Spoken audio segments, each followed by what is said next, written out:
Next up, we got Ian Garry and Jordan Weeks. Sorry, Ian Garry and Darian Weeks.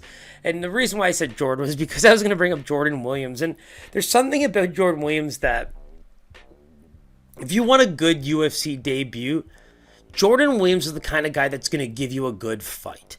You think about how well he looked in the first round there and what he could have accomplished beating a guy like Ian Garry, but I don't know, when he smells just an ounce of potential victory, I just feel like he throws caution to the wind. You know, you see him lean in for a lot of strikes. You see him go crazy.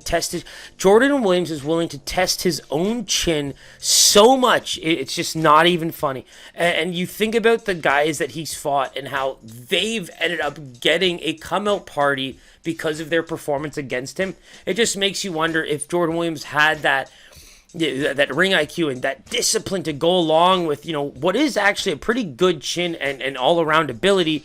He might actually fare a lot better in the UFC. But again, we talk about the guys he's had to fight, right? It's pretty insane. You talk about Imavov. We just talked about Ian Garry, Mickey Gall. I mean, his biggest claim to fame, I believe, was that Gregory Rodriguez fight. I think that was the one for the Dana White Contender Series. I'm pretty sure.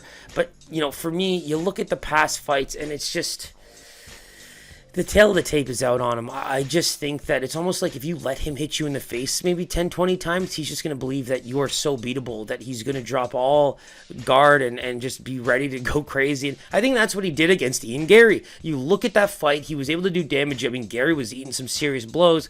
And the best part is Jordan Williams can take a beating, and he keeps coming forward. But then as he starts to get tired, as he's throwing more crazy, you look at the way that Garry finished that fight, and I'll always believe this. Highlight reels are, sure, you can look absolutely great as the offender or the aggressor, with the type of strike you're throwing. But it all depends on the defender and what they're doing in that split second of a moment.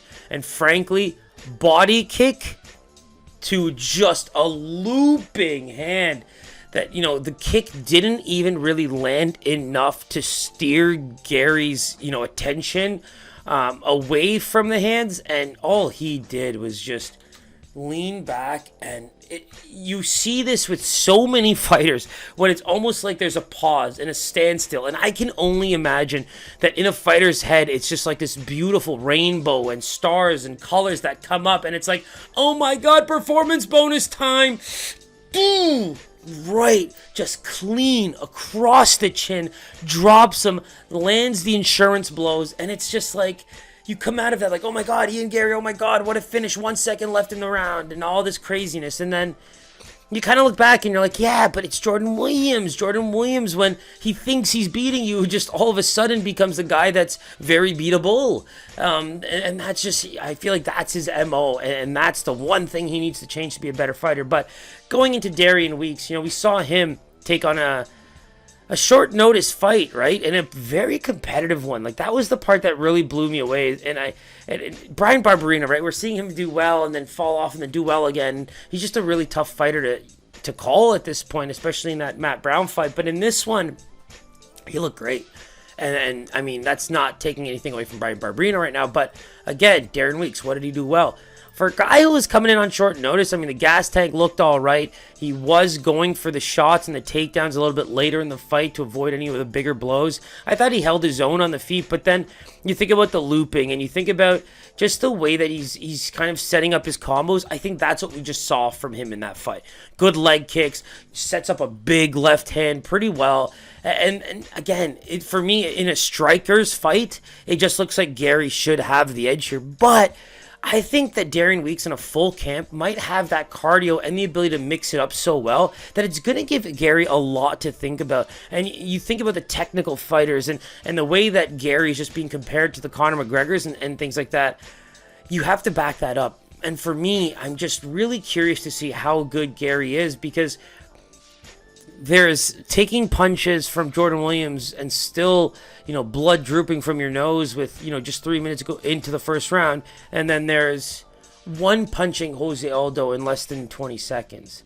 I can't compare anything to Conor McGregor. I've seen him. You can hate Conor McGregor and Drake are very similar to me because you can hate them as much as you want, but for what they've accomplished in their given art, it's unheard of. It's setting a standard. It's generational, and that's for me is where you have to give respect where respect is owed. And these are gods in their respective industries because they set up a brand new train of thought, of fans, of whatever you want to call it. And to compare Ian Garry to a Conor McGregor, for me, as a sports fan and fight fan, it's like, yeah, okay, in one year, out the other kind of thing, because he has a lot to prove. Bloody nose, 3 minutes into a fight with Jordan Williams. I mean, Conor McGregor deserves a bit more than that. But outside of that, I really think it's going to be competitive. I think that Darian Weeks has to switch things up very quickly. Do not stand there and plant. Do not let Ian Garry find his timing, find his length. That's where he's going to start clipping you. And he likes to counter by using his head movement. So he might not pick his hands up to block, but he's going to just dodge and come back, dodge and come back. And that's what he did against Williams, and it worked out. And I think with Darian Weeks, it's like keep the action going, keep the action in his face. Avoid the kicks by being in that boxing range because you're going to want to clinch and wrestle anyway. So that boxing range and that clinch work is going to be where I think Darian Weeks can do his best work. So with that said, let's go Garry as a minus 200 favorite. I think that there's just way more opportunity for him to win. The hype train is there. So regardless of the line that Vegas puts out, I think people are going to be pounding Ian Garry because when you compare anyone to Conor McGregor, that person is said to be a winner. So I'm going to go with Garry right here. I really think that, the wide stance, the kicking ability, that's going to be the difference maker here from a striking perspective. But again, big dog opportunity. I think if Weeks mixes it up, stays in that boxing range, clinches a lot, forces Garry into those dangerous waters, he's going to make this a lot better of a fight than people think. So let's take a look. Garry minus 200.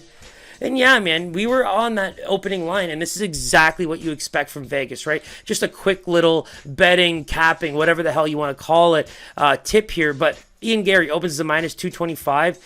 Nothing has happened, right? I mean, Darian Weeks, it's not like he's come out with an injury or anything like that, but we're looking at almost 175-point increase. That is a hype train if you've ever seen one. I mean, to me, that's mind-blowing. Vegas makes a line, an educated line, and then Darian Weeks almost doubles in dog value, right? Plus 175 now as high as a plus 300 in some places.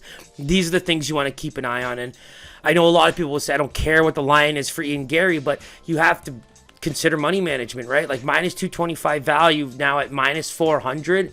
Nothing has changed. He's fighting the same guy. All of that's there. And people are just going to keep betting the Conor McGregors of MMA. So for me, I think that might even be a dog or pass. I just think that at minus 400, yes, he might be a parlay piece, but there are so many opportunities on this card to find good spots that maybe you missed the boat on a minus 225 Ian Garry. And don't worry, there's other opportunities. So stay tuned for that one. I think there's plenty of hype for